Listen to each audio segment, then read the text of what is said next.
Vous êtes en couple, mais vous ressentez que quelque chose ne va pas. Votre instinct vous dit que quelque chose est étrange.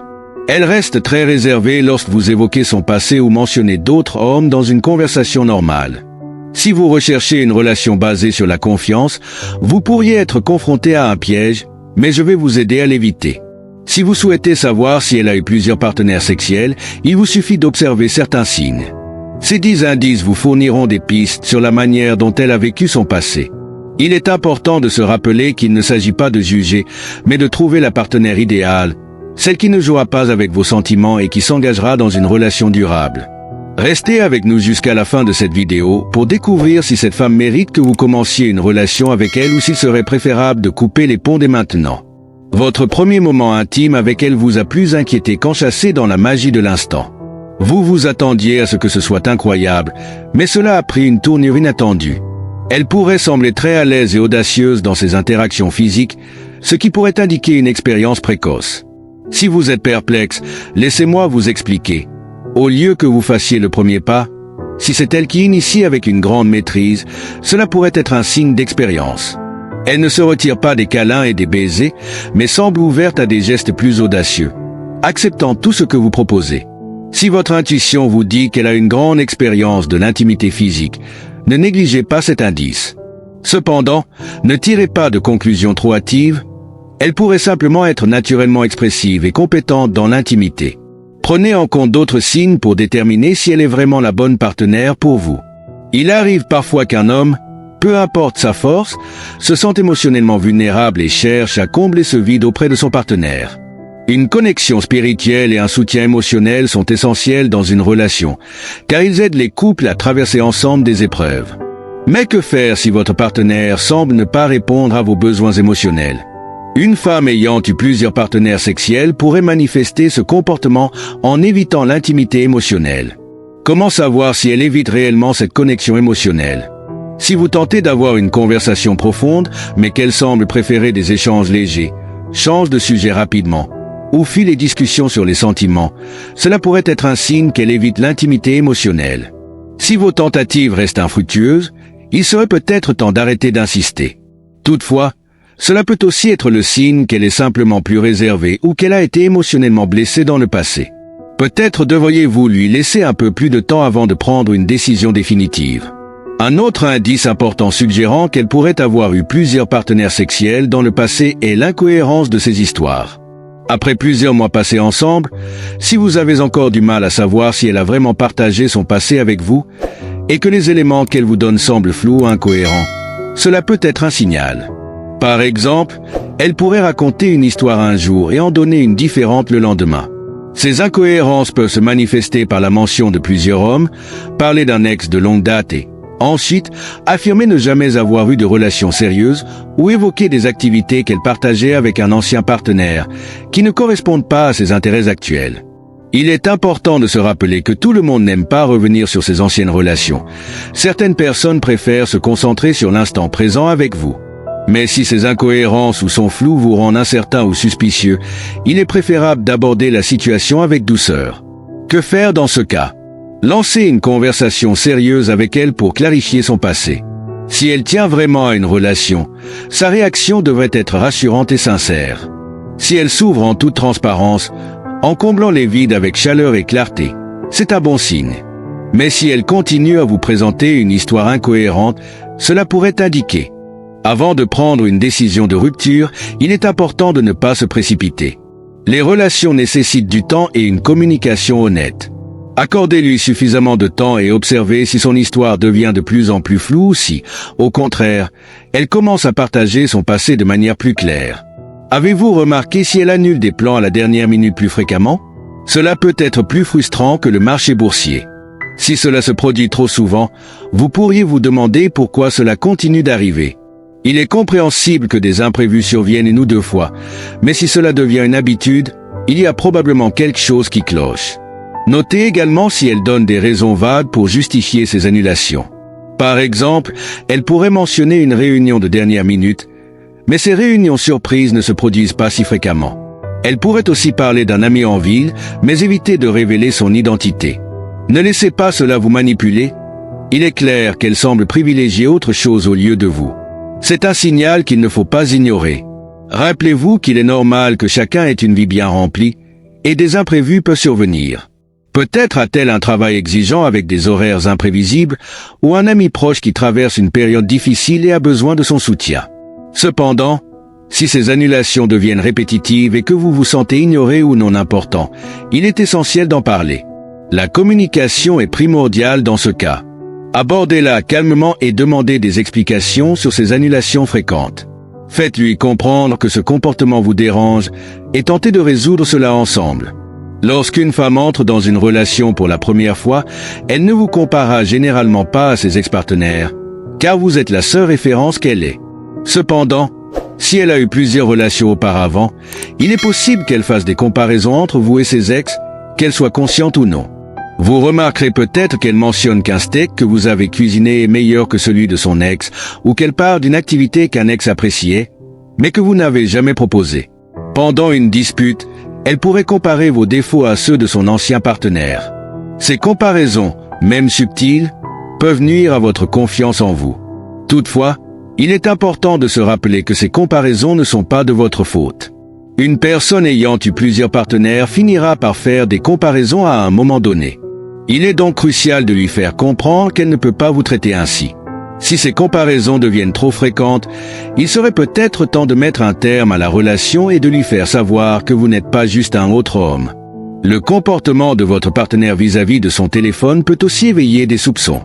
Si elle devient extrêmement protectrice de son téléphone en votre présence, en changeant rapidement d'écran ou en devenant secrète lorsqu'elle répond à des appels, cela peut indiquer qu'elle cache quelque chose.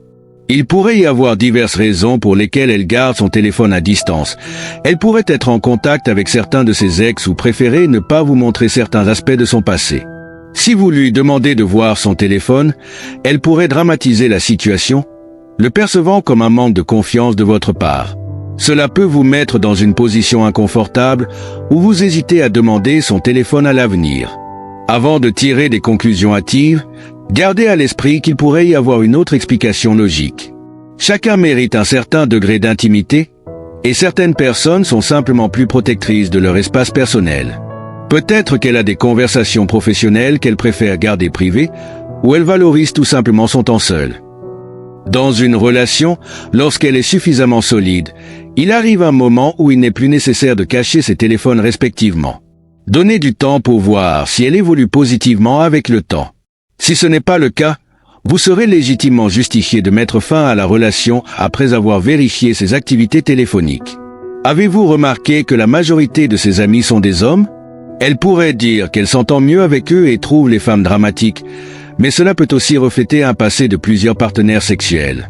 Un cercle social majoritairement masculin n'indique pas forcément de nombreux partenaires sexuels, mais cela mérite d'être pris en compte, surtout s'il s'accompagne d'autres signes. Si elle passe beaucoup de temps avec ses amis masculins et vous exclut fréquemment de leurs rencontres, cela peut susciter des doutes. La question ici n'est pas simplement qu'elle ait des amis masculins, mais plutôt comment elle interagit avec eux et vous inclut dans son cercle social. Si elle est ouverte à vous présenter à ses amis et vous inclut dans leurs activités, c'est un bon signe. En revanche, si elle évite cela ou si ses interactions semblent secrètes, il est important d'en discuter. Rappelez-vous que la confiance et la transparence sont essentielles dans toute relation. Un autre signe à surveiller est si elle semble connaître une grande quantité de lieux romantiques ou intimes en ville. Elle pourrait vous guider avec assurance vers les meilleurs restaurants, bars ou coins discrets, en mentionnant souvent des détails précis. Cela pourrait simplement refléter son goût pour l'exploration, mais cela peut aussi indiquer qu'elle a fréquenté ces endroits avec d'autres partenaires par le passé. Vous pourriez vous interroger sur la façon dont elle connaît ces lieux, surtout si elle n'a jamais mentionné les avoir visités avec des amis ou en famille. Si vous remarquez cela en combinaison avec d'autres signes, cela pourrait renforcer vos soupçons concernant son passé. Parlez-en avec elle pour mieux comprendre ses goûts et expériences. Une femme avec un passé riche en expériences pourrait simplement aimer découvrir de nouveaux lieux, mais il est important qu'elle soit honnête à ce sujet. Si elle passe beaucoup de temps sur les réseaux sociaux, publiant fréquemment des photos, des stories ou des statuts, vous remarquerez peut-être qu'elle a de nombreux amis ou abonnés masculins avec qui elle interagit souvent, que ce soit par des commentaires ou des messages privés. Si elle est très active sur les réseaux sociaux et que ses interactions se font majoritairement avec des hommes, cela pourrait être un signe qu'elle a eu plusieurs connexions dans le passé. Elle pourrait aussi dissimuler certains de ses amis ou conversations, ce qui pourrait vous rendre plus insécure. Dans cette situation, il est crucial de discuter ouvertement de vos préoccupations. Demandez-lui pourquoi elle est aussi active sur les réseaux sociaux et assurez-vous que vous vous sentez à l'aise avec ses interactions en ligne. Si elle est transparente et ouverte à ce sujet, cela pourrait renforcer la confiance mutuelle. Enfin, un autre signe, peut-être le plus significatif, concerne l'avenir. Si, lorsqu'il est question de vos projets à long terme, elle semble hésitante ou vague, cela peut indiquer qu'elle n'est pas entièrement investie dans la relation. Une femme ayant eu plusieurs partenaires dans le passé pourrait être moins disposée à s'engager sérieusement, préférant garder ses options ouvertes. Elle pourrait éviter de parler de mariage, d'enfants ou même de futurs voyages, se concentrant uniquement sur le présent. Si vous sentez qu'elle évite ces discussions ou semble incertaine de ses sentiments, il est essentiel de lui parler directement de vos attentes et de vos préoccupations. Une relation saine nécessite des projets communs, et si elle n'est pas prête à en discuter, cela pourrait être un signe qu'il est temps de réévaluer la relation. Ces signes ne sont pas des jugements définitifs sur le caractère de votre partenaire, mais des indices potentiels de son passé. L'essentiel est de communiquer ouvertement et de prendre des décisions basées sur la confiance et la compréhension mutuelle. Si vous vous sentez insécure ou si plusieurs de ces signes se manifestent, il est crucial de discuter pour éclaircir la situation. Il est important de discuter de vos préoccupations avec elle et d'observer sa réaction. Une relation fondée sur la confiance et la transparence est essentielle pour un bonheur durable. En conclusion, déterminer si une femme a eu plusieurs partenaires sexuels dans le passé peut être délicat, mais reste crucial pour bâtir une relation de confiance. Les indices que nous avons abordés aujourd'hui, comme son aisance avec l'intimité physique, son éloignement de la proximité émotionnelle et son comportement sur les réseaux sociaux, peuvent fournir des informations utiles. Toutefois, il est primordial de ne pas les considérer de manière isolée, mais plutôt comme des éléments d'un tout. La clé réside dans une communication ouverte et honnête, où vous pouvez partager vos préoccupations et comprendre ses expériences passées de façon respectueuse. Optez toujours pour une relation basée sur la confiance et le respect mutuel, où les deux partenaires sont pleinement engagés. Merci d'avoir suivi cette vidéo, et n'oubliez pas de vous abonner pour davantage de conseils sur les relations et le stoïcisme. À bientôt. Sophie et Marc se connaissaient depuis plusieurs mois, et bien qu'ils aient développé une certaine complicité, quelque chose dans la dynamique de leur relation lui semblait incomplet. Leur conversation était souvent légère et agréable, mais il y avait des silences, des non-dits qui, bien que subtils, ne passaient pas inaperçus. Sophie ressentait parfois une gêne lorsqu'il s'agissait de parler de leur passé, en particulier de leurs relations amoureuses précédentes. Pour Marc, cela représentait une barrière. Il n'avait jamais demandé de détails précis sur les expériences passées de Sophie, mais il sentait qu'il avait besoin de savoir, non pas par curiosité maladive, mais pour comprendre la personne qu'elle était devenue. Marc avait vécu des relations dans le passé où la confiance avait été trahie, ce qui le rendait naturellement vigilant dans ses interactions. Il n'était pas du genre à fouiller dans la vie privée des autres, mais il savait que la confiance était le ciment de toute relation solide. Lors de leurs discussions, il avait parfois remarqué un léger malaise chez Sophie lorsqu'ils effleuraient le sujet de l'intimité, et il se demandait si ce malaise n'était pas lié à des expériences passées qu'elle n'avait pas encore partagées. Il se demandait aussi si son passé affectif pouvait avoir un impact sur leur relation présente. Sophie, de son côté, se sentait parfois gênée par l'insistance de Marc sur des sujets qui la mettaient mal à l'aise. Elle savait que dans une relation saine, la transparence était essentielle, mais elle avait aussi ses propres blessures. Elle avait eu des relations tumultueuses par le passé, et certains souvenirs n'étaient pas encore prêts à être partagés. Pour elle, l'idée d'aborder son histoire sexuelle et affective avec Marc lui semblait être un terrain miné, tant elle avait craint d'être jugée pour des décisions passées. Elle se demandait si Marc serait capable de comprendre ou s'il se ferait une idée de qui elle était, basée uniquement sur des événements passés, sans tenir compte du chemin parcouru. Il était donc évident que leur relation, bien qu'elle fût empreinte d'un respect mutuel, avait besoin de cette discussion difficile. Marc décida de prendre l'initiative d'aborder le sujet. Il savait que ce moment de vérité serait décisif. Mais il ne voulait pas que cela soit un simple interrogatoire. Il espérait que ce serait l'occasion de renforcer leur lien, de montrer à Sophie qu'il ne cherchait pas à la juger, mais à comprendre et à soutenir. Un soir, alors qu'ils étaient tous les deux confortablement installés sur le canapé, avec une tasse de thé fumant à la main, Marc lança la conversation de manière douce. Sophie, tu sais, je sens que nous avons une belle connexion, mais parfois, je me demande si nous sommes vraiment en phase sur certains aspects. J'ai l'impression que certains sujets restent en suspens, des choses qu'on n'a pas encore abordées. Sophie le regarda dans les yeux, sentant que cette conversation n'allait pas être simple. Elle savait qu'il parlait du sujet de leur passé respectif, mais elle n'était pas sûre de comment y répondre. « Je sais ce que tu veux dire », dit-elle, sa voix un peu hésitante. « Mais, tu sais, il y a des choses qu'on garde pour soi, des choses qu'on n'est pas forcément prêt à partager. » Marc acquiesça lentement, comprenant la prudence dans la voix de Sophie, mais il sentit aussi qu'il était important de ne pas reculer. Il avait déjà été dans des relations où les non-dits avaient créé des fissures invisibles mais profondes. Il savait qu'il fallait établir cette confiance pour qu'ils puissent avancer ensemble. « Je comprends, mais je crois qu'il est important que nous soyons complètement honnêtes l'un envers l'autre, même si c'est difficile. Pour moi, savoir ce qui s'est passé avant qu'on se rencontre ne change rien à ce que je ressens pour toi. Ce que je veux, c'est comprendre ce que tu as vécu et aussi te montrer que tu n'as pas à avoir peur d'être jugé. » Sophie prit une grande inspiration. Elle savait que cette conversation était essentielle, mais elle avait besoin d'un peu de temps pour formuler ses pensées. Elle se souvint de ses expériences passées, de l'époque où elle s'était laissée emporter par des relations plus superficielles, où elle avait cherché à remplir un vide émotionnel plutôt qu'à construire quelque chose de véritablement durable. Il y avait eu des moments où elle avait regretté certaines de ses décisions, mais avec le temps, elle avait appris à se pardonner. Toutefois, elle se demandait si Marc serait capable de comprendre cette évolution. « C'est difficile pour moi, Marc, commença-t-elle en baissant les yeux. J'ai eu des relations, disons, compliquées, avant toi. Certaines étaient superficielles, d'autres m'ont blessé plus profondément. Je ne veux pas que tu penses que c'était tout ce que j'étais. Mais, parfois, il y a des choses qui me font encore mal. » Marc se pencha un peu en avant, ses yeux remplis de compréhension et de bienveillance. « Je ne veux pas te faire de mal, Sophie. Ce que tu as vécu, ça fait partie de toi. Mais je veux que tu saches que ton passé n'a aucune influence sur la manière dont je te vois aujourd'hui. » Les paroles de Marc, empreintes de sincérité, apaisèrent une partie de la nervosité de Sophie. Elle prit un moment avant de continuer, cherchant les mots justes. Marc avait vécu des relations dans le passé où la confiance avait été trahie, ce qui le rendait naturellement vigilant dans ses interactions. Il n'était pas du genre à fouiller dans la vie privée des autres, mais il savait que la confiance était le ciment de toute relation solide. Lors de leurs discussions, il avait parfois remarqué un léger malaise chez Sophie lorsqu'ils effleuraient le sujet de l'intimité, et il se demandait si ce malaise n'était pas lié à des expériences passées qu'elle n'avait pas encore partagées. Il se demandait aussi si son passé affectif pouvait avoir un impact sur leur relation présente.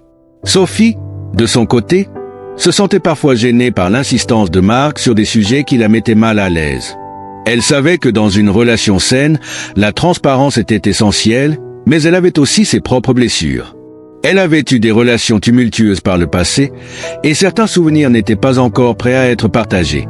Pour elle, l'idée d'aborder son histoire sexuelle et affective avec Marc lui semblait être un terrain miné, tant elle avait craint d'être jugée pour des décisions passées. Elle se demandait si Marc serait capable de comprendre ou s'il se ferait une idée de qui elle était, basée uniquement sur des événements passés, sans tenir compte du chemin parcouru. Il était donc évident que leur relation, bien qu'elle fût empreinte d'un respect mutuel, avait besoin de cette discussion difficile. Marc décida de prendre l'initiative d'aborder le sujet. Il savait que ce moment de vérité serait décisif. Mais il ne voulait pas que cela soit un simple interrogatoire. Il espérait que ce serait l'occasion de renforcer leur lien, de montrer à Sophie qu'il ne cherchait pas à la juger, mais à comprendre et à soutenir. Un soir, alors qu'ils étaient tous les deux confortablement installés sur le canapé, avec une tasse de thé fumant à la main, Marc lança la conversation de manière douce. « Sophie, tu sais, je sens que nous avons une belle connexion, mais parfois, je me demande si nous sommes vraiment en phase sur certains aspects. J'ai l'impression que certains sujets restent en suspens, des choses qu'on n'a pas encore abordées. » Sophie le regarda dans les yeux, sentant que cette conversation n'allait pas être simple. Elle savait qu'il parlait du sujet de leur passé respectif, mais elle n'était pas sûre de comment y répondre. « Je sais ce que tu veux dire, » dit-elle, sa voix un peu hésitante. « Mais, tu sais, il y a des choses qu'on garde pour soi, des choses qu'on n'est pas forcément prêt à partager. » Marc acquiesça lentement, comprenant la prudence dans la voix de Sophie, mais il sentit aussi qu'il était important de ne pas reculer. Il avait déjà été dans des relations où les non-dits avaient créé des fissures invisibles mais profondes. Il savait qu'il fallait établir cette confiance pour qu'ils puissent avancer ensemble. Je comprends, mais je crois qu'il est important que nous soyons complètement honnêtes l'un envers l'autre, même si c'est difficile. Pour moi, savoir ce qui s'est passé avant qu'on se rencontre ne change rien à ce que je ressens pour toi. Ce que je veux, c'est comprendre ce que tu as vécu, et aussi te montrer que tu n'as pas à avoir peur d'être jugé. Sophie prit une grande inspiration. Elle savait que cette conversation était essentielle, mais elle avait besoin d'un peu de temps pour formuler ses pensées. Elle se souvint de ses expériences passées, de l'époque où elle s'était laissée emporter par des relations plus superficielles, où elle avait cherché à remplir un vide émotionnel plutôt qu'à construire quelque chose de véritablement durable. Il y avait eu des moments où elle avait regretté certaines de ses décisions, mais avec le temps, elle avait appris à se pardonner. Toutefois, elle se demandait si Marc serait capable de comprendre cette évolution. « C'est difficile pour moi, Marc, commença-t-elle en baissant les yeux. J'ai eu des relations, disons, compliquées, avant toi. Certaines étaient superficielles, d'autres m'ont blessé plus profondément. Je ne veux pas que tu penses que c'était tout ce que j'étais. Mais, parfois, il y a des choses qui me font encore mal. » Marc se pencha un peu en avant, ses yeux remplis de compréhension et de bienveillance. « Je ne veux pas te faire de mal, Sophie. Ce que tu as vécu, ça fait partie de toi. Mais je veux que tu saches que ton passé n'a aucune influence sur la manière dont je te vois aujourd'hui. » Les paroles de Marc, empreintes de sincérité, apaisèrent une partie de la nervosité de Sophie. Elle prit un moment avant de continuer, cherchant les mots justes.